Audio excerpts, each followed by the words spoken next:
Hello, hello! Welcome to Star Trek Reliant. I was going to make a introduction like the Foundry Roundtable back in the day, like the only Star Trek Adventures podcast dedicated to. We're not the only one that's done Foundry stuff. We're not the only. I think we're the only one with a small talking Tardi-Grade. Yes, we are the only Star Trek Adventures podcast that I know of that has a small talking Tardi-Grade. I am Duncan Idaho. I will be your DM for tonight, and I play the captain, Marcus Graves, and various other characters. Moving on with the rest of the cast we have assembled tonight, let us go to Chorog, our security officer. Hello, Chorog here, played by Pirate Scum Gaming. I play the resident pirate,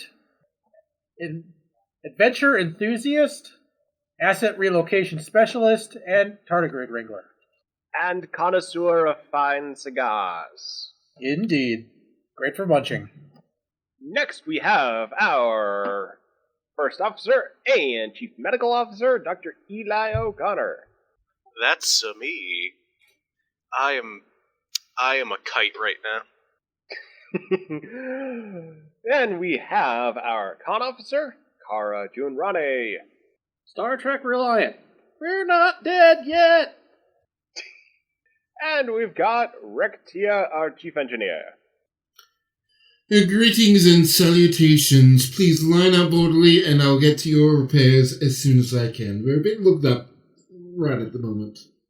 Yes, because Captain Graves has returned to the Starship Reliant. I don't know why I'm doing like the old-timey, slightly like, and now Tales of Adventure voice. But anyway, I'm doing that tonight. But we've got Captain Graves returning with Setsuguro from their conference.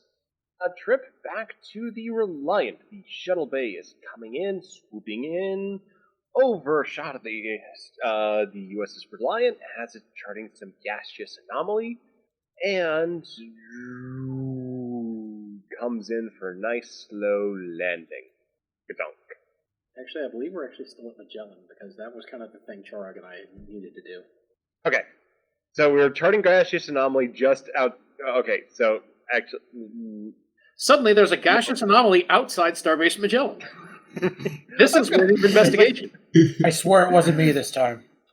So there is a gaseous anomaly that has appeared just off the port bow of the USS Reliant as... Are we in dock or in orbit of Magellan?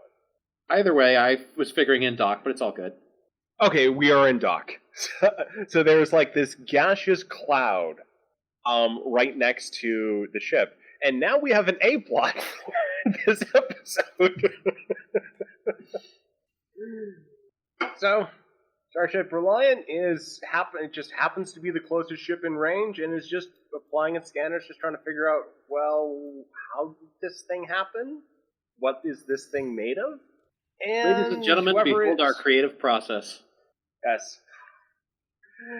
And the rest of whoever wants to be down in the shuttle bay to greet the captain as he disembarks is free to do so. So, you junior officers are there. Bryce is there. Larissa is there. Get is not there. Get has better things to do. Kara's there. We've also... He's got to check on the shuttle. And Rick's also there. Also he's going to be assisting or going along with Kara, looking after the shuttle. Chorog's also there, but he's working on the shuttle, banging loudly on a dent, swearing loudly. I'll also say that Grawl is also there. One of our listeners. So Kara leans over slightly to Grawl and says, "You know, I hear that Setsa spiked the punch at the party they were at with the hot pepper wine we made. That's going to have been interesting." Grawl chuckles. So, yeah, I have to make my sneaky roll. Okay. Sneaky roll has been accomplished. Right. So, shuttle door opens, and somewhat haggard-looking Graves and Setsa step out of the shuttle. Graves. Graves. Hey. Kara goes, "Ew, you don't look so good." Graves ponders for a moment, trying to think of something to say, and he says, "Yeah." So I heard you climbed a mountain. Like, I didn't think it was going to be a mountain, but it turned out to be a mountain. And that's a little bit of a weird experience to be on. Yeah. Hey, I think I know what that's like. I mean, we were pretty sure we were in regular space, and then boom, gaseous cloud. Setsa looks over and Says, well, I mean, it was just a translation issue, and I guess with that slope, it looked like it was, much more gentle. But I mean, you made it. It was fun, right? Marcus sighs. We got attacked by those eagle things. I don't think we were attacked. I think we were just involuntarily included in one of their social displays. Grave sighs. Did y'all break any bones? Not then. Well, then you did better than our last captain with her mountain adventure. Graves. Woo! So congratulations, you've got one up on Captain Cole. I'll take it. I've read the logs. Basically saying nice work not getting into too much trouble while we've been away. And yeah, it's just nice to be back on board. Well, welcome back.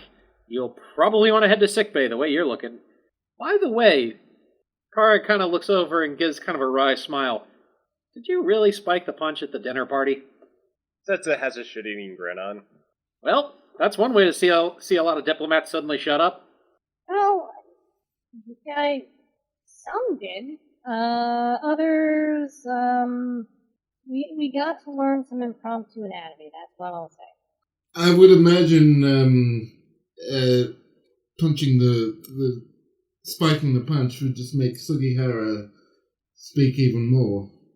Yeah, but with that hot pepper wine, I was about to say, with the hot pepper wine, maybe he'd be too busy gasping and coughing. Oh, he did a bit of that, and then, well, he got quiet and contemplative. He just sat in a corner mumbling to something about policy imperatives. It was a little sad and worrying. Hey, I'd have taken it. Yeah, it's just, well, the Tholian ambassador got into an argument with the Tholian ambassador, which led into, well, one of those scenes where someone goes flying, other person goes flying, someone tries to retaliate by throwing someone else, that person's me. Well, a Tholian ambassador is just the least rude Tholian they could find. Anyway, it is good to see you back, both of you. I think, Kara, it's about time we check out the shuttle just to make sure that nothing has been damaged or illegally tampered with. Yeah, sounds good. I got a project I can talk to you about in the meantime. As for you, Miss Science Officer, go scan a gaseous cloud. Chirag says it wasn't him. You mean... okay, I will try to figure this out. Kara gives sets of finger guns and then heads over to the shovel with Rick to inspect it. Setsa takes a scan of the cargo bay just in case Kara was being a little bit more literal, but then sort of picks up on the notifications from science that there's a gaseous cloud outside of the ship, and goes to investigate that, while Graves heads over to sickbay. So Kara and Rick get to work, checking over the shuttle. Our GM can demand a roll from us as they will. And Kara... I shall demand such a roll! Kara looks over at Rick and says, do you have any experience manufacturing weapons? Not weapons as such. I do have experience making quite a variety of powered things. Well, we need some stun guns for our little rat friends. Nothing we've got is really going to work. I suppose we could arm them with Type 2 phasers, but even that seems like a little large for their size.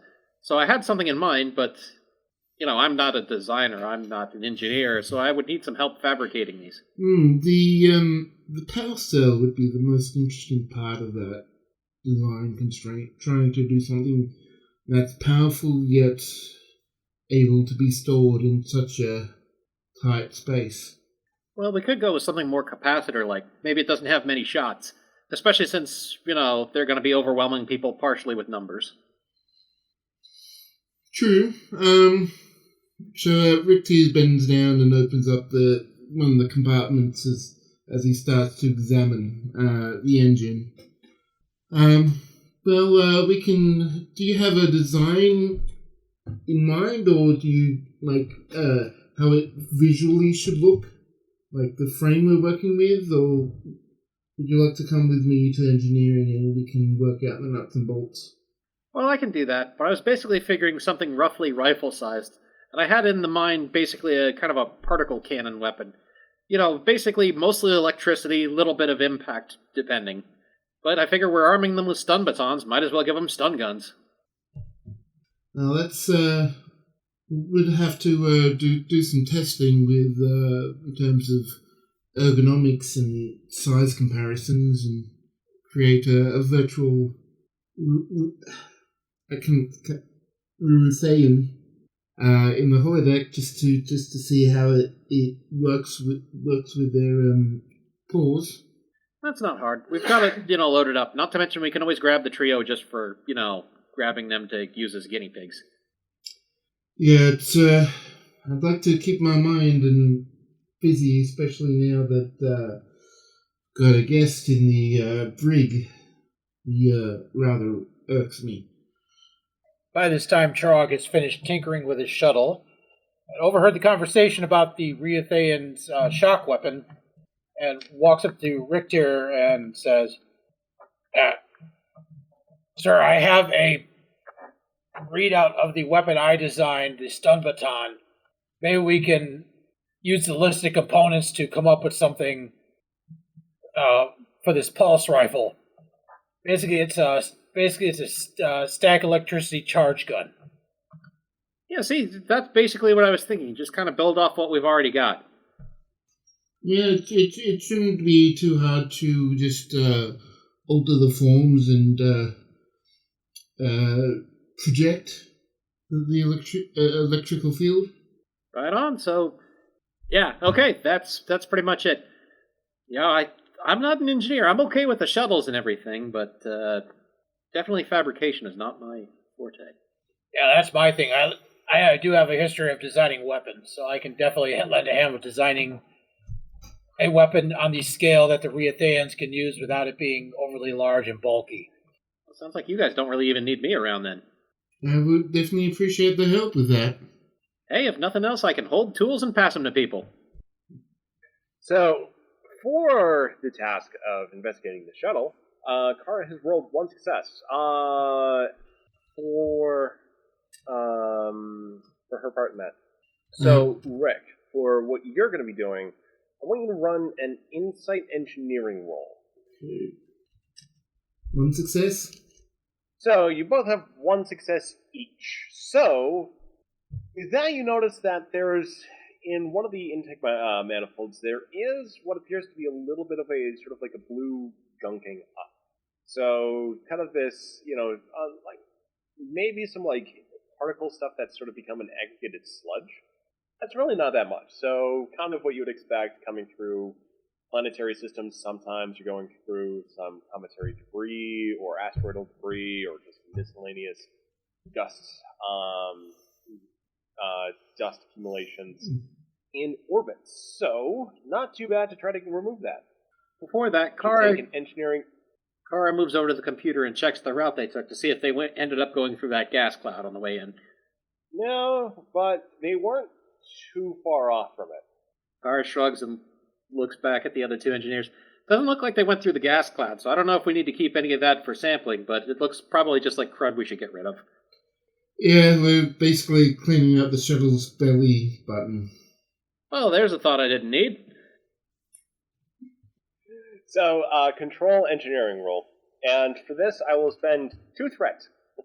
So, complication range, 18. Get on a control engineer. I should point out, just to start with, that Kara is going to have at least one success because she's augmented control. And 2 dice success, so you have 3 successes. Will Rick fumble?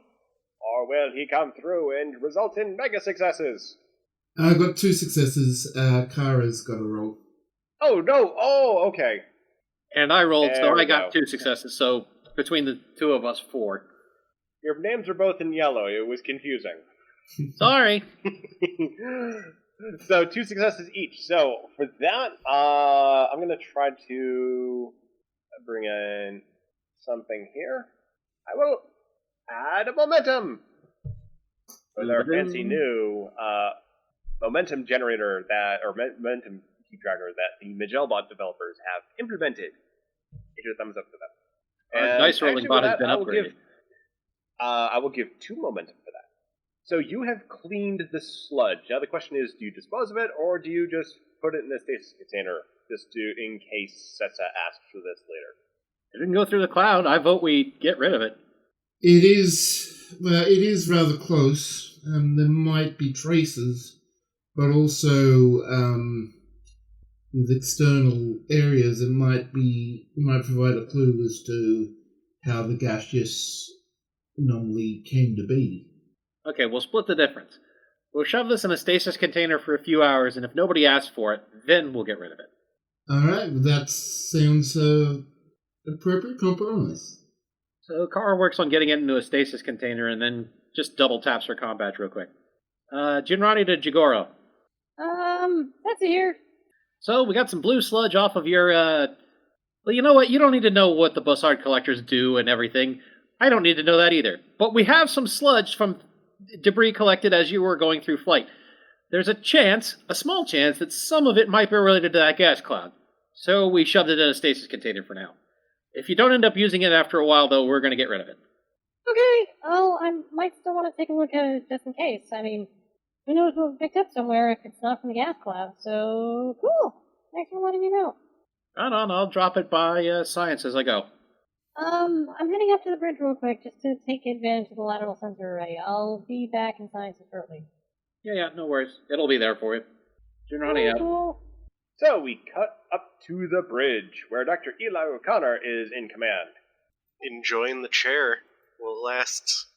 Ensign Moon, or Lieutenant Moon, is at the con station, just, updating some software, checking on the, various diagnostics, just trying to make sure the ship is in top condition as possible. Marissa is doing the same for weapons. It's a pretty relaxing, just easy day. I got whatever easy listening music that Eli has specified, just for kind of more of a lounge atmosphere for what's at the bridge, because, they're in dock, nothing out of the ordinary except for that big, slightly blue gas cloud just outside. So, at that moment, Setsujigoro appears on the bridge, just waving to Eli and just saying, Yo! How's the ship? It's all good. When did you guys get back? No, wait, it's on the schedule right here. Should have been down there. Yeah, just now, really. Okay, question. Is it true that Marcus pissed off some kind of space count and got thrown in an oubliette? Yeah, it happened after I spiked the drink at a diplomatic reception. How did he escape? That's a very good question. He still hasn't told me. So, yeah, maybe we can find out from him later, get him drunk enough? Oh, yeah, it's probably not great to say. But, I mean, spending a shuttle with him for an extended period of time. Yeah, kind of looking forward to just having a little me time. It does sound like something healthy to have. Sorry, just a bit brain scrambled lately. Yeah, no worries, I know the feeling. Climbed the mountain, did diplomatic stuff. Eventually went to my conference, but, by that point it was, a little frazzled. At this point, the turbo lift doors open. Kara steps out. I heard something about being brain fried. You didn't eat any of that contaminated food, did you? No. Question, though, how could you hear through the turbo lift? Kara very carefully and sensually flips her hair back and strokes her very long sylvan ears. I thought we soundproofed these things. It's not very good. That's fair. I'll ask Rick to take a look at it later. Yeah, ever since Lapatis, from what I've heard, that door hasn't really been sealed entirely. Yeah, that could be a problem in combat if we lose atmospheric pressure. I told the backup security field should, but, I'll put it on Rick's schedule. I've just been sort of bumming around and discussing it with other technicians, so sorry about that. Oh, and Kara. Apparently Marcus was in an oubliette. Told ya. Alright. It's the Romulan ale later. Woo! I haven't bet that he'd be in an oubliette. I mean, I heard a space count, and I just sort of assumed that the worst would happen, so... Yeah. Let's just say that things have been pretty unusual around here, Setsa. Since the time you've been gone, we've dealt with some weird replicator issues. Apparently, while you were gone, and while we were off somewhere, Magellan got attacked. Let's see, what else happened? I can't You've got remember. a big gas cloud? Yeah, there's that too. There's been a lot of really strange things going on. Well, let's go take a look at the gas cloud then. I mean, right outside the lateral sensor array, so we can get as good as a look as we can possibly get in this situation. Oh yeah, and I guess everything kind of started when that spaceman came flying through our temporal transporter. Kara goes over and What? sits down at her station. Spaceman. I'm pretty sure you were here for that. She I was was. busy. I've been busy. Sorry. Kara just blinks and looks down at her console. I'm getting the feeling something weird's going on around here. Setsa heads over. Setsa heads over to the lateral sensor array and does science. I heard my sister was involved with that whole fight on the station while we weren't here. I didn't read the report too closely. All I heard was lots of blood, none of it Riuthean. A lot of it was my sister's, apparently. Yeah, she came in and tried to fight the Terran boarding parties. Meanwhile, the Riutheans had just held it up and basically locked themselves in. Boarding? Okay, I actually haven't read the full report. She's only said there was one person. Well, I assumed there was more. Me? I don't know. I'll talk to her later. Setsa blinks at the readout. Among the other things strangely in the particle are anti-chronotons. Oh no, I actually had something completely different. Oh, okay, well, you would go for your idea, because I was just going to add on to it, whatever it was, but if you've got something else, go for Okay, it. you can throw on the anti-chronotons to this, but let's throw this one out first. She says, It's a cloud of eggs. Like, cosmozoan eggs? Or chicken eggs that are just... Is this gaseous yolk? I mean, really small eggs. It's like, I don't know, like, like almost spores, but yeah, these are definitely developing little reproductive structures. I mean, cold. They're not like germinating or not developing or anything like that, but that's what we got floating out there. Wait, you said spores? Well, I mean, just really small developing things. Let's keep John away from the windows. at that moment, you see John reaching up to the stasis container. John, please don't. We're not sure they're even spores yet. Oh, his Kara brought the stasis container with her. Good point, she didn't, so strike that from the record. This would be a camera cut down to science, and this would be happening. Camera cut down to science. John's just reaching up towards it, and the camera cuts back to the bridge. But I was about to say, if that's the case, though, then how did John learn they were spores? He knows. He's got the rumbly tumby. Yeah, so let's keep an eye on the tardigrades, because if they hear that S word, they're going to be going out there and getting themselves all kinds of tangled up with whatever this is. They're going to ruin their meals. Yeah, definitely. So I'll, definitely send some notes over to the education department, and let's go find where John is. You can always buy them off with a couple graham crackers. By the way, it looks like in this cloud there's also some other strange exotic radiation. Like, I'm getting some anti-chronotons in here. Weird. So, add that to the list of strange things that's going on lately. I really don't want to know what that could literally do to cause an effect. Well, they're not developing backwards too much, so I don't think the anti-chronotons are really doing too much to affect the spores, / eggs, / whatever's out there. No, but it might be related to some of the other strange things going on around here. Yeah, maybe. We'll just have to see. Should we tell Graves or let him have a little rest time with Ged? He's with Ged. What makes you think there's rest? The alcohol? Oh, they do get along, don't they? I mean, it'll be rest once he's blacked out, and then it's not really going to be rest. Full-on hangover. Is this a good idea? Speaking of rest, are you sure you're okay, Sajulia? Well, I mean, I got a nap before we came to dock, so I think I'm pretty good to go right now. But, yeah, it's just been a long trip. Hey, Graves got put in an oubliette. That's not normal. I got Also, thrown. don't eat Checkers' brownies. Wow. Yeah, I'm sure you could tell, but... Also, while I'm thinking about it, don't ask Checkers for water. Ever. I mean, I generally steer clear of checkers after the incident, so... Good move. You can ask Daniel about it sometime. Well, let's just say he went on a trip.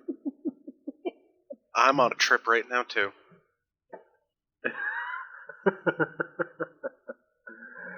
Can I use medical reasons to relieve the doctor of command? Kara says No. on the bridge. Can this... What? It's okay. Moon looks back and just says, well, we can't really do anything even if he gave us some unusual order, and if he did, I'd probably call you. So I think we're pretty good to go right now, Lieutenant. I'm just mellow. This is like a brownie, you know? Marissa sighs and says, well, it also wouldn't be the first day this has happened, or the second day, or the third day. Listen, it's been boring around here lately. We've just been stuck at the station.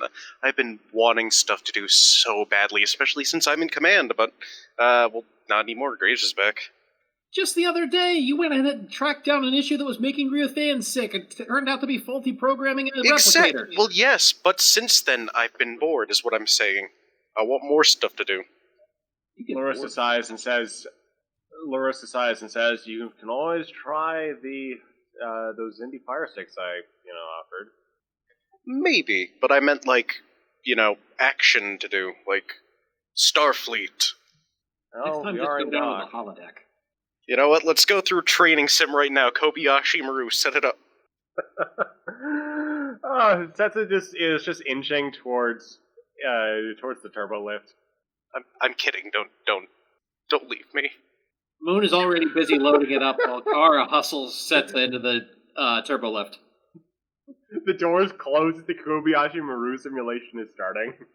Larissa gets this iron look in her eyes. This time I'm gonna beat it. Alright, let's go.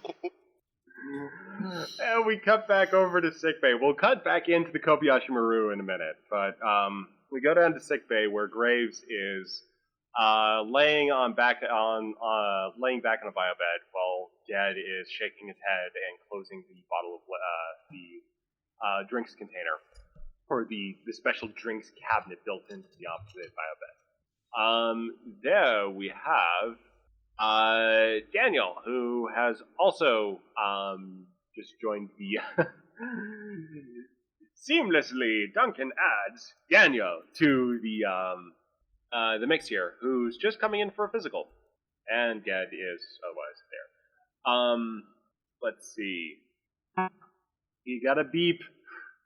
Checkers, or not Checkers, Ged just looks over at Graves and says, "Alright, I'll let you sit there for now, but don't make me do Tellarite CPR."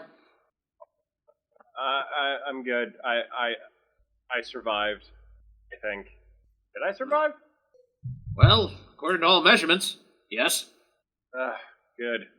I mean, there's no way we can't tell that you're just a figment of someone's imagination living in a simulation or anything like that, but trust your brain. My brain is still confused after the oubliette incident. What? Long story. And just general lesson, don't throw a punch at a diplomatic reception. That depends on the kind of reception. That's usually the way you say goodbye at a Tellarite debate. Yeah, this was on Earth at a very highbrow Starfleet reception. A lot of first contact. Well, not first contact, but first officer and Starfleet teammate. Okay, so what you're saying is that there was a lot of uptight people with puffed up shirts and nothing to do. Yep, more or less. Although it's strange to see one of those on a Tholian. Ged just blinks several times. Just goes off to write a report. Graves sits up, takes a look around, puts the bottle aside, and just rubs his temple, just kind of processing the last few days, /week, or however long it's been for him. Time. How the hell does it work? Is Daniel here? He said he was just listening for now. Okay. Oh, I thought I misread that. I thought just listening in as in a coming on. Okay, sorry about that. It's late for me. Duncan still has jet lag. I actually have a funny idea. Go for it! Graves has to write a report about how long he's been gone, so maybe he should go ahead and do that and put down everything he'd, been dealing with. He will do that. I presume this will be a roll. Or will this be a narration? Let's go ahead and make it a roll. And, this is going to be interesting. let's make this an insight command roll. You only need one success. If you fail this is going to be hilarious. Okay, so let me just pull up my character sheet. And so, insight command, correct? Yep, let's go with that. And no other modifiers? No modifiers. No successes! This is great. So, what Graves does not notice while writing this report is that the ship's chronometer has apparently advanced 2 days, but he's been gone a week. And Graves just writes all this down. He just doesn't check the dates, and it's just, here's my report, and filed. More proof that the captain has been brain melted. So he kind of just looks around, sighs, and says, I should probably get up to the bridge. Actually, first, he taps his comm badge. Graves to Richter. Yes, Captain? Everything checked out on the shuttle, correct? Yes, just some minor clearing out of the buffers, and we've got it all sorted out. Maybe there's some still remains there, so Setzer can check it out. But I'm currently working on with Churog to help design some weapons for the Riutheans. All right. Well, that sounds good. If you got a chance, do another security sweep looking for any tracking or reconnaissance devices on the shuttle. Long shot, but back in the day, the shuttles were an easy target for a little bit of corporate espionage. So, just in case someone's trying that on us, I'd like us to be extra thorough. Otherwise, hopefully Turok has a good time training with the Riutheans, and I'll just be on the bridge if anything comes up. Alright, I'll keep you updated. Alright, sounds good. And Graves sort of hops off the bio bed, just kind of zips up his uniform as much as, kind of nominally passes for being dressed in uniform, and heads out to the bridge. Torag, like the holodeck training simulation with the Riutheans, can proceed whenever you're ready. Otherwise, we will take a peek on what's happening on the bridge. Oh, I'm ready. Okay, Riuthean training, go! Trog is standing on the holodeck with the Riuthean security force. They have brought along their stun batons that Chorog had custom made for them.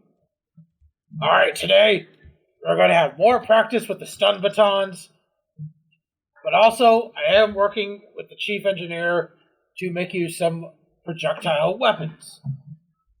Stun batons are great and all, but they lack the... Sorry about that. But they lack the long-distance force. So Trog picks up a prototype of the weapon that he had somewhat hastily constructed. It is something like this. Trog picks up the weapon and... Computer, bring me up holographic target Trog 1. A simulation target dummy appears on the holodeck. Trog takes aim and fires the weapon. Let's see, what am I going to need for a... Probably daring or control and security. I would also like to point out that I tend to believe that what this thing shoots looks and sounds like the beam from a Ghostbusters proton pack. I was thinking more along what sounds like the Men in Black noisy cricket. Boom. Oh yeah, the bot changed. Yeah. Okay. There's kind of two ways you can roll now. One is going to be backslash and then R and then your target number. It's going to be the fastest way. Or you can do backslash D20 and it gives you a bunch of pop-ups. Is it the other direction? Yeah. So like R and then a space. So yeah. So exactly what you did, but just with a space between the R and the 15. But other direction. Yeah, right. The first time it's the slash. There you go. One success, one complication. Oh, the weapon fires all right, but unfortunately, the prototype, having not up to Chorog's usual standards, blows up in his face. Both Chorog and the target are looking slightly crispy. Chorog just dusts off his coat. Said, Oh, I was a little rusty at building things. You guys kind of get the general idea of what this weapon is going to do. It is a ranged weapon, just in case up close and personal is not an option. And as you can see, this thing pretty much makes the target a crispy critter. And actually, come to think of it, I suppose it did end up making both kinds of sound. Anyway, off to the side is Kara and the trio. She just, nods looking on. The Riuthean security guards, meanwhile, there's about 35 of them, and they all basically follow Chorog, with their eyes standing at attention. If nothing else, their discipline has definitely come a long way. All right, well, until I can get a better, more functioning prototype, I will consult with Richter about that. How is your hand-to-hand swarm combat coming along? Kara looks at him. To be fair, it did work. It just only works once. Well, once I run over a better prototype with Richter, it's going to work every time. All right. Security Force, have you guys been practicing what Kara and I have been teaching you? The response is that you're charged by about 10 of them. They do a fairly good job coming at you, but since you were reasonably ready, they don't manage to take you down. Chorog is brought down to one knee, but he's not taken all the way down. Chorog manages to shake loose the security force and stand back up. Well done, you have been practicing what Kara and I have been teaching you. On an unsuspecting target, they don't have a prayer. Meanwhile, moments ago, rats were flying through the air. Whee! Alright, let's have you guys practice on an unsuspecting target. Computer, load unsuspecting target Chorog 1. A Klingon is brought up who's busy picking his nose and looking the other way. And slowly doing a heel rock. Riutheans, get him! The Riutheans charge the unsuspecting nose-picking Klingon, and they tackle him and bring him down, completely pinning him to the ground. Yeah, the fact that guy wasn't looking their way definitely made a big difference. On the other hand, we should probably put together a different training sim at some point. Maybe something that's actually got the hallways from Magellan. We could factor in the ventilation system. That wouldn't be a bad idea. That sounds like fun, actually. You and I could go through it, trying to keep ourselves from being overwhelmed. Maybe even get Bryce. Oh, I like that challenge. And I'm not going to hold back either. For now, the Riuthean guardsmen practice with their stun batons, taking down a variety of different targets. It's most adorable. Including an unsuspecting Ferengi that shrieked like a little girl. So, Ferengi, basically. So, any specificity on the Ferengi? Typical, dumb, lumbering, unsuspecting Ferengi. Okay, got it. The thing you notice, though, he's very animated for a holodeck program. Did we program him to do that? I programmed him to stand there and look stupid. Not the lobes! Not the lobes! Crap, he's real! Where'd he come from? Trox quickly swarms the Ferengi, gets him on the ground, and has a boot knife to his throat. Where'd you come from? How'd you get on here? My name is Jarax. I'm just but a humble trader. I came from Starbase Magellan. Please don't hurt me. What are you doing in here? I came looking for my pet. Captain Ease, who's the first of the, Riutheans, basically just looks at him. How you get in locked holodeck? Answer his question. I tried beaming in through official channels, but I wound up here. The captain looks up at Chorog for a minute and says, "Give me a moment, please." Go ahead, deal with it. Chorog gets up, resheaths the knife in his belt, and walks over to Setsa so that the captain can do what he has to do with the annoying little Ferengi. The Captain Ease, closes his eyes for a moment and basically grabs everything he can from the Ferengi's mind. He's extremely successful at it. Yes, very much so. So, this Ferengi, who I believe I introduced as Cholax? Yeah, Cholax. We'll go with that. I have a hard enough time trying to remember my own characters' names. Okay. Yeah, especially when you just, I'll remember this, hey, was it this or this? Okay, so it's Chalax, and he is indeed a humble trader, and he is indeed looking for an organism. It's not his pet, though.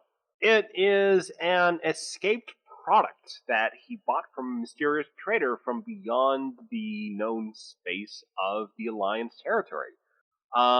It was a first contact logged by Starbase Magellan, and it's definitely a little suspicious, especially as the creature was in the process of being logged, but appears to have escaped in the time being.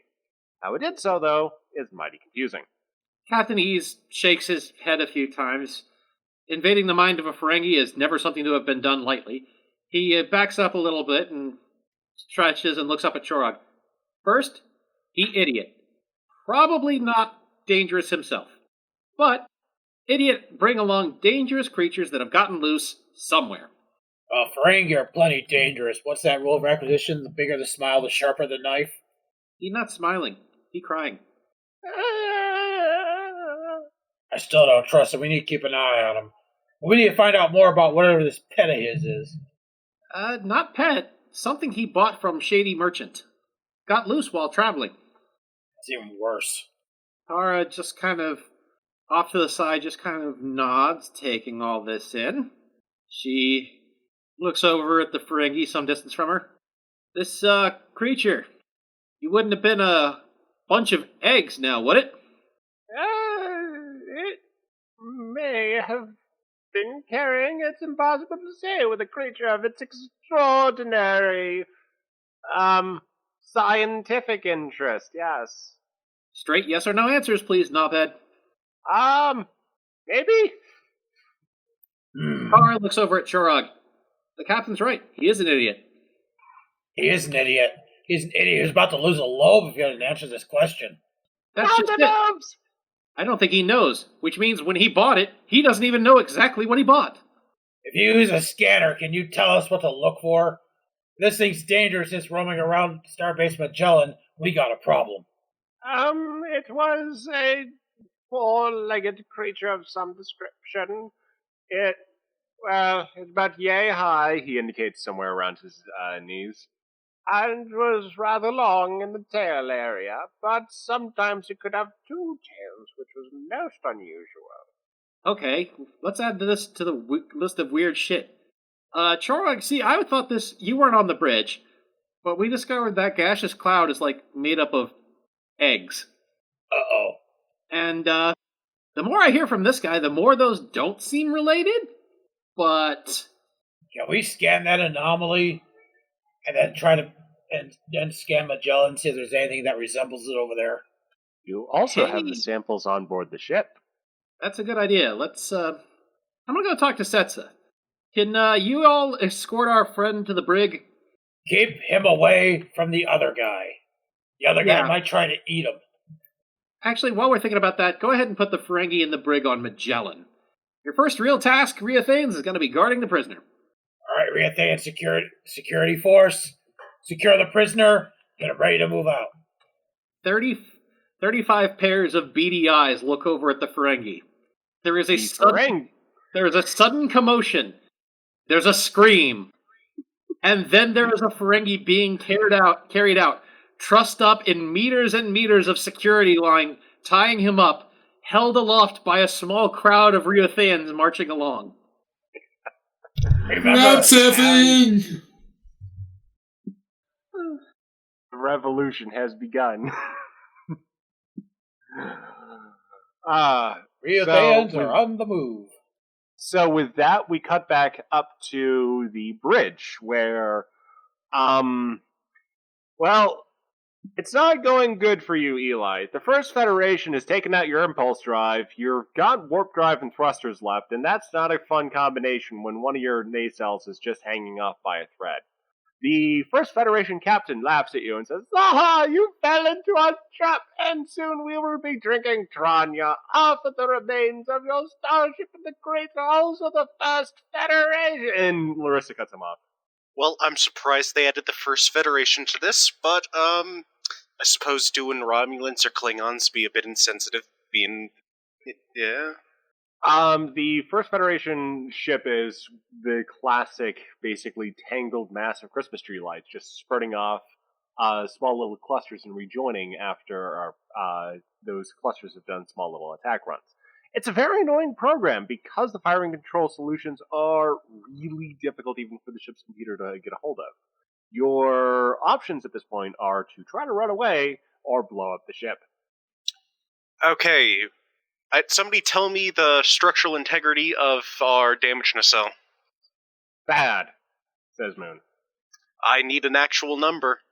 Approximately 3%, says Larissa. Alright. I have an idea. We're going to close the gap. Hit them, warp speed, get us as close as we can, drop out, and hit them with everything we got. And then warp again if we can manage with the nacelle. Okay, so the ship is going to be involved in the roll, which means I'd have to look up the character sheet for that. But for Moon doing the roll, well, he's kind of got an idea, and he's going to see if he can make it stick. So he's going to have to make a roll. And for your part, Eli, let's just have you roll for the ship. Alright, what am I rolling for the ship? Your target number in this daring maneuver is 13. With a complication range, I'm spending 4 threat of 16. I hope I can do this right, because... Is there a crit range too, or...? For you, no. For Moon, yes. God damn it. We got 2 complications here, which is great. So, as you proceed into warp, actually, I'm also going to make a roll for the First Federation. I would like to point out that whatever else happened, the damaged nacelle is going to continue at warp. Away. Well, no. So what has happened is that Moon has tried to sort of put the ship on an a sort of a curving trajectory to try to basically drift the ship at warp to really make it this maneuver more difficult. The problem is that has completely detached that nacelle, which proceeds at relatively high warp for a very short distance, still in phase.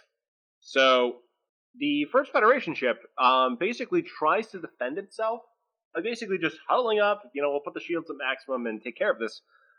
The problem is that it's no use against a nacelle traveling at relatively high warp. You have basically just shot part of the ship as a missile at the First Federation ship, which just explodes. In so doing, causing heavy structural damage to the USS Reliant. You have technically survived, though. Moon just looks up. Remember, kids, there's no proof against physics. On the view screen, you just see a picture comes up of the First Federation captain, just in what appears to be an escape pod. There's fire everywhere. Displays are blinking. Lots of static. He says, "I shall just know that when I die, I am drinking Tranya, and you are not." Oh. And he explodes. Larissa, with that, go for it. Fire everything you have into that whole breach. A extra damage. Sensor drone. A sensor drone just goes boo, and goes into the breach because the Reliant suffering heavy damage is non-operational at this point. You have kind of won in the sense that you have survived, but I mean that is kind of it for this. So it's not the best. You certainly haven't won any prizes with having defeated the Kobayashi Maru, but you have technically done it. Well, I'm proud of everyone, and Ensign Moon, good flying. At this point, with holographic fire and warning signs all over the bridge, the turbolift doors open, and there's Captain Graves. Graves blinks. We just won the Kobayashi Maru, Captain. Oh, well, that's good. Is this the physical kind of simulation or just the holographic kind of simulation? Because I kind of want to sit in that chair over there. Okay, very good, because I do want to sit in that chair over there, and right now it's got a bit of deck plating sticking out of it. Yeah, no, we could turn that off. Larissa presses a few buttons and the bridge goes back to normal. Grawl dusts himself off after having flown through the bridge, across the bridge in a very dramatic fashion, nods and returns to his station. Actually, with this, we'll continue on in just a moment, but I wanted to give the opportunity for people to take a bio break since we've been going for about an hour.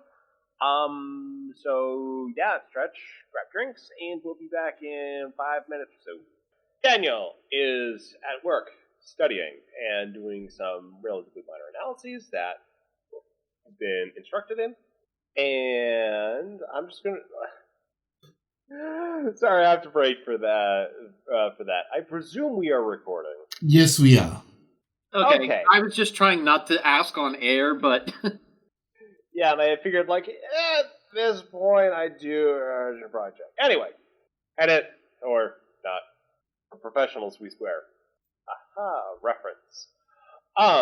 So anyway, Daniel is looking at his computer console, just going through some, relatively simple work. But he notices that the container that Kara brought in earlier has a, very curious little tardigrade staring at it. Entranced, you might say. Daniel gets up from his seat and walks over to the container and crouches down next to. Wait, the tardigrade's name is John, right? Yeah. Okay. Daniel crouches next to John and asks, "So, what is this?" It's It's blue. it many. It's blue. I see. Do you know? Oh, sorry. He slowly reaches up for it. Daniel just kind of puts his hand on John's little claw hand and pulls it back down. I don't think you should be poking something that you don't know what it is. It asked me to. What do you mean it asked you to? It asked me to. He seems rather out of it, and his antennae are twitching it's difficult to tell with John, but you haven't quite seen him like this before. Daniel looks around for some kind of sciencey object that looks like a scanning device to get some kind of reading on what the heck is going on with John's head. Alright, I have to post a certain GIF, though. There we go. Gotta get the Baby Yoda reference in there. Nice. So you're trying to get a scan of John's head. As in, what's sort of up with his neurology? Yeah, but I haven't really learned what all of the fun little gadgets are, or what they do yet, so Daniel's just kind of looking for something that looks like something that would scan someone's head. Okay, we are going to make you roll an insight engineering roll. Actually, no, let's just make this insight science, just to sort of combine everything in one go. And your target number, and we've revamped, the Discord bot has been updated. So you will type in, let's see, easiest way to do it is your target number, followed by 2, followed by 0, followed by 1, followed by 16. So, like that. Just substituting in whatever your combined score for insight science is for that target. Oh, sorry, I forgot I was on push to talk. Wait, so, what is it the 0 that I'm replacing?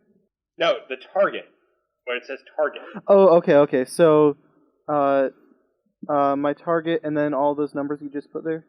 Yeah, so it's 2 dice with, I just put it 0 for difficulty of 0, and then 1 is your critical range, and then 16 your complication. You get that as you're typing that out, and you can also use the /D20 command, or D20 command for another way of bringing all that up, but this is the simplest one to explain, because you just need to sequence the numbers, rather than having to use the I think I did it. Yep, you did it. You got the roll of 12 and 11, which gives you 2 successes. So you're able to pick up the medical tricorder, and you're able to scan John's noggin. And it's a funny neurology, that's for sure. You have no idea what to make of it, though, because it's a tardigrade, and it's a giant sentient tardigrade, and his nervous system is definitely tuned to something that you are not able to pick up. But huzzah, you did not phaser him. Daniel just kind of sets the tricorder down and just kind of says to John, I probably should have realized I don't really know what you look like normally on the in there. And then Daniel just kind of returns his attention to whatever's in the container and tries to figure it out himself. So, with that, we will cut down, if Rick is ready, to the brig, where we have Mirror Rick here. Yes. So, you just see the ensign Martinet, who's there guarding Mirror Rick, tap her combat and say, Captain, our guest wants to speak with you. I don't know what he has to say, but he's been rather insistent these past few minutes. Not that he's heard you back. Well, alright, I'll be right down. Graves proceeds rather, quickly to, the brig. As the captain walks into the brig, you find Mirror Rick standing in the center of the brig, right up, face directly, almost up against the force field, sort of staring at you as you arrive. Captain, I need to know something. What are you going to do with me? Once, of course, I get my man back. Well, that's kind of a question for the higher-ups. Starfleet's reviewing your records, and, more or less there's a complication between legal and diplomatic issues. And whether or not you're seeking asylum, whether or not there's anything to hold you accountable for, and rehabilitation, all that, or, frankly, if the Terran Empire starts making demands. So essentially, you're going to keep me in this little box until someone higher than you makes a decision. Yep, more or less, but we can transfer you into a medium-sized box. Well, at least there's something the same between universes. Yeah, so, as far as I'm aware, the arm should be prepared relatively soon for implantation. And from there, I'll just try to make sure that we're proceeding as speedily as possible. Captain, you, how should I put this? Weak. You and this ship. Well, right. And that, go, sorry. Graves just has a little bit of a smirk and says, well, between the two Reliants, one of them got blown up, and the other one is, here, just a second. Well, your ship got blown up, ours didn't. We've survived pretty dangerous incidents, and I'll just let that speak for itself. There's one thing I've learned, Captain, that you can only rely on yourself. You have no idea what happened to my Reliant. I left, and it, as you so put it, exploded. But, well, let's say that anyway. I'm sure the Reliant is there, still there. But in the meantime, I want you to know that you will not tame me. I am not going to be brainwashed by your prison camps if you send me there. I'm not going to stay locked up as a pet on display. I will not stay here to be ridiculed by your so-called chief of security, and I will not stay and listen to the inane ramblings of my so-called lookalike. He is naive and pathetic, and I will get out of here. Well, we can... okie dokie, we can put... And I will get out of here. I just wanted you to know, Captain, that this is not the end. Well, no, just because, there's you, there's future you, and there's the intermediate future you. That's basically a lot of you that I have to take a lot of opinions into account. But if what you're saying right now is representative, then hey, maybe we can just find a nice M-class rock to put you down on, and make your way around some trees and rocks and stuff like that, if civilization is really that incompatible. Or we can toss you back, so long as we know the threat's been neutralized. Because, as you see, we are not that entirely weak. We could simply bow down to your will to get out, but we've got other plans in mind. So just sit tight and, yeah, just enjoy the show. And maybe we can get you a little bit of a bigger room, maybe one with a little bit of TV, but yeah, not really much on that you would particularly care for at this stage. Maybe you'll branch out, though. Martinet can't help but mutter under his voice, maybe a big, flat, hot rock. Well, I would request that you let me have my freedom, and I will stay out of your way if you stay out of mine. I'll put that request up to the chain of command. However, I also have to figure out if you're lying. But at the same time, well, let's basically put it this way. If you just want to go your own way and not really be bothered by anything particularly to do with Starfleet, then anything you have to say about the Antaran Empire would be most appreciated. Because again, if you're not planning on, supporting them, tell us all you know. That'd be great. Well, I can tell you many things about the Reliant, about the Emperor. I don't know what use it is. I am still not Terran after all. I am a Saw, and there are still many things that even though I am the chief of engineering, they still don't trust me. They still despise me. So I will tell you, but I don't know if there is anything I can add that you don't already know.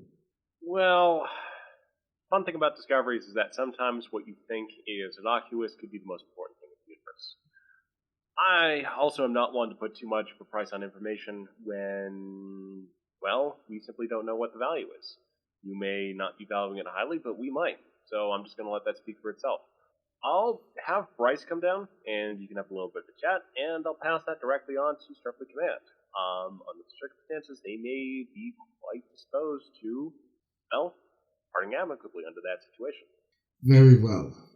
And he just goes back and sits on his bed and just stares out back at you. Graves nods to the security personnel on staff, and heads back out from the brig area. We cut back up to the science lab. Anyone who wants to poke in is free to also poke in at the science lab. At this point, Kara bursts in the door and says, Setsa! She looks around. Where's Setsa? And why is John staring at the blue tube? You can query the computer as to the current location of Setsa Jigoro. Oh, okay. Daniel, don't let the Tardi-Grade eat the blue goo. Oh, you don't know what it is either? No, that's why it's here. It's a science lab. Huh. Well, what tests have you run already? We haven't. It just got here. Oh. Okay, well, might as well get started. Daniel just goes for the tricorder again, just to see what he can figure out. Compare it to the gaseous cloud outside the ship. It's made up of eggs. There's a cloud of eggs outside the ship? Welcome to Starfleet. With just that as her response, Kara then goes over to the computer and checks to see where Setsa Jigoro is. Setsa Jigoro is in the mess hall. And as for the science roll, let's go with a reason science check, and all you need is the target number. So just /R, number. While that's going on, Kara double taps her combat. Junrani to Jigoro. Jigoro here. There's a slight clattering of silverware. Things have gotten more complicated. Fun complication, or that you might be getting a paper out of, or complication as in something escaped and is trying to eat the ship? You know, not so much on the fun one, but the latter two are quite possible. Alright, I'll be back. You hear just like assorted like munching sounds, and Setsa says, just having lunch. Needed waffles. Right on. Lots of waffles. Just to bring you up to speed, there's a Ferengi trader who is looking for his creature. that he lost, and he doesn't know what it is. And it might have had eggs. He doesn't know. Yeah, he's an idiot. Oh, and John's acting weird. I gotta get back to that. Talk to you later. Go eat. Setsa cuts or Kara cuts the line and just goes over to John. No. John. John just turns and looks to Kara and looks over to the container. I will get you some spore cookies if you want, but do not eat the goo. I will not eat the goo. Will not eat the goo. He reaches for it. Kara. Daniel sorry. Kara looks over at Daniel. Has he been acting weird to you? Oh, in the short time I've known him, seems to be. Yeah. I don't think the Riutheans can read his mind, but I'd really like to know what's going on here. Daniel. Sorry. Setsa stumbles in the door. Half a waffle still sticking out of her mouth. Update: John's acting stranger than usual too. Setsa nods. She proceeds over to a scanning terminal and sort of sets to work on some additional scans. So, let's see. I'm just checking out that. So, you got 2 successes on the last one, and Setsa's gonna contribute as well. There we go. So, 2 successes between you both. I will add some momentum to that in case we need it. Kara, meanwhile, carefully keeps John away from the blue goo. He's leaning towards the blue goo. You can just sort of feel his weight going towards it. Yeah. Is this one have a toddler? Sorry, I was just gonna say anytime John reaches up towards it, Daniel just does what he did before and just lowers his hand back down while still scanning the view. He is very compliant, even though in sort of a trance-like state. So, between the two of them, Setsa and Daniel have been able to identify that, number one, the blue goo is indeed linked to it is of a very similar organism, if not the same organism, as what's also represented outside by the cloud. The difference, though, is much more congealed. So you have massive cells which have formed sort of in the shuttle. They would have formed like a protector, but what you have is sort of a relaxing sort of mass of tissue. Ick. Wait, so this is basically just like a condensed version of the cloud, but it's not eggs? It's more organized. So, I guess Daniel turns to the closest person and just says, so, the cloud of eggs might not be eggs. Setsa nods and says, it could be an organism that's sort of dissociated, possibly as a survival strategy for being out in vacuum. Kara, meanwhile, is very carefully moving, John's hands away. John, why do you want to eat the blue goo? I don't want to eat it. Eat it to me. What does it say? It says hi. Have you introduced yourself? I think so. It says it sees me through the web. Kara looks up at the other 2 scientists and basically just says, okay, this ranks about a 9.0 on my weird shit-o-meter. What's this? Sorry. I keep accidentally interrupting people, sorry. Setsa says, well, what it kind of seems like is that this could be maybe some kind of mycelial organism? Something that is operating on the same network of hyphae that Sun is able to sort of communicate with. That might explain his ability to communicate, and, well, the limited communication could just be that very simple with such low mass.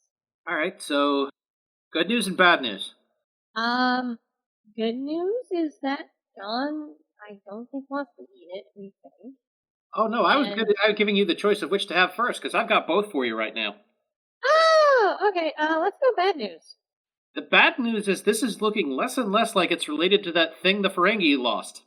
Are you sure, though? No. Okay, what's good news?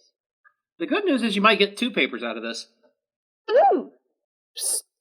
What's this web John is talking about? Setsa just sort of thinks for a moment, then hands him a stack of reading material about the mycelial network. Kara just gotta. Oh boy. Okay. Right. She pulls him off to the side. Magic mushroom web thing, faster than light travel, tardigrades, and some ships that went boom. So, do we think this is a mushroom person that got exploded and is trying to put itself back together? I wouldn't say person. I mean, it could just be that this is a creature that the Ferengi had, and it got bounced out from Lockies, and it had trouble getting back in from Lockies. Also, please don't bring up mushroom people again. That thought is horrifying. I'm glad they don't exist. Well, I mean, we can't discount that there could be a person. I mean, John is talking to it. It's having a clear conversation, apparently. Well, it's acknowledged him. It might not be a whole lot for communication. I mean, Alice says hi to me when I walk in the door, but it's not, articulating so much as the language. Yeah, that's a good example. A dog will acknowledge your presence. It doesn't mean they can really talk to you. Okay, well, let's test this. John, can you ask the mass what happened to it? John just looks at the mass, looks back to Daniel and says, I think it exploded. See? That's a... Setsa looks to John and says, You think, or does it say? John Says, I think. Well, he sort of snaps out of the trance for a minute, then just goes right back in, staring at the mass. Okay, so maybe not full intelligence, but I may have been close with the exploded mushroom person. Setsa sighs and says, Well, I mean, we can debate what this thing could be, or we can actually kind of do something about it by collecting the rest of the material outside the ship and reconstituting it. Okay, well, how did you condense whatever's in the tube? We can try and scale that up. That would be flying around through the cloud using the Bassard collectors. That could work, but we'd pick up a whole lot of stuff. I think we might be able to do something more elegant. Yeah, transporter. I mean, we use the cargo one. We've got plenty of time. That's nods, just sort of sends a note over to Graves. Graves then reads that out and just sends some orders to specifically Chorog, Checkers, both of them, and Rick. While they're relaying the wait, sorry, I'm sorry, I may have zoned out for some reason. Were you trying to transition into a different conversation, or are you just saying that they're telling those people what we just talked about? I will be basically transitioning scenes. Okay. Sorry, I was just thinking about asking John to do one last thing. Is all. Okay, we can get back to that, but first let's have the others go ahead and do a crazy scheme project. What you need to do is to come up with a assembly to basically beam the material back onto the ship and basically add it to a stasis jar. It's a simple engineering project, but with the four of you, let's see how this goes. So, the Checkers, the Chorog, and the Rick will need to construct this device together. And what I'll need is reason engineering rolls with a complication range of 17. As again from the Checkers, Rick, and Chorog. Yep. I guess can I just ask John the thing while they're working on the thing? Just AKA while they're rolling? Yeah, I was just gonna say it's probably gonna be pretty quick on these rolls because so we've got.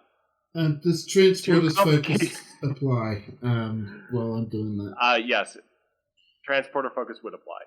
So we've got 2 complications from the Checkers. That's only 1 Checkers. Should I roll for second Checkers? No, good God, no. Yes, roll for second Checkers. Rolling for second Checkers.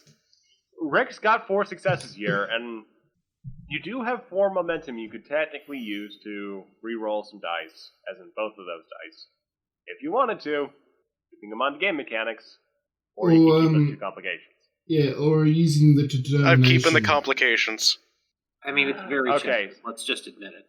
So we've got one of the checkers with 2 complications, we've got 1 success from the other checkers, no success from Chorog, and 4 successes saving the day from Rick Tier. So, Rick is able to construct a magnificent device to capture the particle cloud and reassemble it. Checkers has grossly misinterpreted the directions of this order. At least, well, one of the checkers has. The other checkers is on task. The other checkers has been assembling what looks like a panini press with an automated bread maker and cheese condensing apparatus. I'm all for this. So, this has been added to the assembly of the device.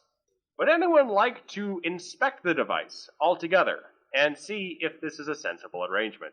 I suppose the answer is no from the checkers. Nah, it's perfect. It's perfect. Rick Wood. So Rick Wood. So I will have you roll insight engineering with a complication range of 18. Okay, 2 successes, no complications. You're able to see that one of the checkers has built a magnificent breakfast, or not breakfast machine, could be a magnificent. Depends on how you want it. Yeah, basically a magnificent brunch machine, and this probably wouldn't be too great for the life form if it was put through it. It would be best maybe to set that part of the machine aside. Yeah, well, it would be a great for making toasted cheese sandwiches. I don't believe it would be the best for a stasis field of spore-based life form. No, let's not be hasty. It is a way to pull everything together and compress it again. Indeed.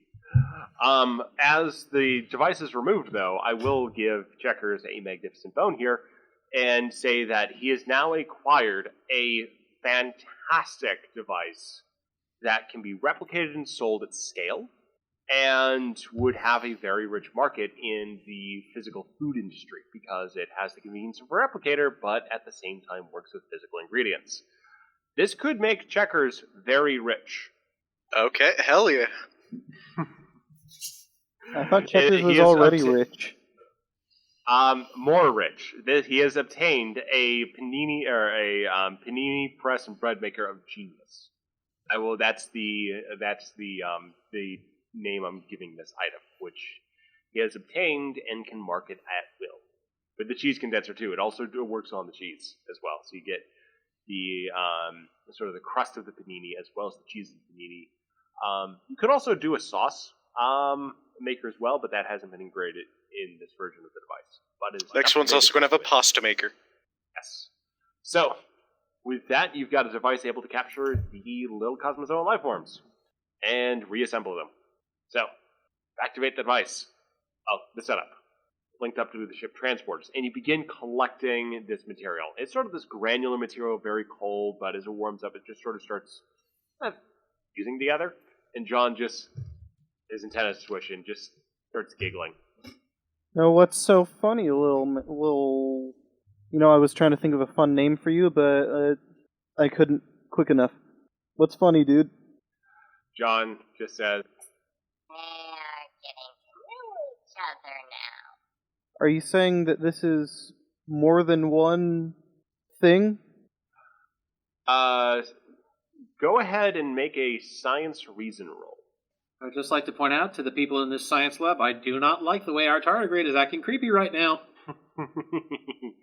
Would nothing is impossible, only waiting to be understood apply as a value? Well, you'd only be looking to use a value if you wanted to use a point of determination. Oh yeah, never mind. My bad. So you're going to be looking at your focuses for like major crit stuff. It's sort of like your proficiencies. Sorry, was that So just with that, like you got was that just like no. a regular? I'm sorry. I was just going to ask. Was that supposed to be just reason, science, no modifiers? Yeah, I only said the thing about the focuses in case one of your focuses applied, then you get a buffed crit range. But with 2 successes versus 3, it really doesn't matter for this particular roll because you have reasoned through that this could be a colonial life form. That its shape isn't necessarily a product of singular biology, that this is simply a lot of small constituent elements that, when linked together, make a larger organism. The effect on John could simply be that there are so many of these little organisms communicating over the mycelial network that he's getting overwhelmed with those impulses. So I guess Daniel kind of comes up to everybody and says, "Guys, I think I have an idea of what's going on here." Someone does. And Sorry. go for it. Okay, sorry. So, this may not be a cloud of an exploded being. This might just be a cloud of an entire civilization of tiny people traveling through space, and they just kind of got caught up in our business. And sets a blinks and says, I think people might be a bit of a stretch, but I mean, it's not a bad hypothesis that this is sort of an aggregate entity versus just a singular being that can regenerate in odd ways. John is also more fervently, though, kind of like reaching up for the container, and Setsu then says, Well, I mean, no use keeping this separate. Let's just head back down to the cargo bay and let this thing rejoin the rest of it. John, are you trying to let them out? John says, Go take them home. Did they say where their home is? If he's saying home, he's meaning the mycelial network. They don't even belong in this dimension, basically.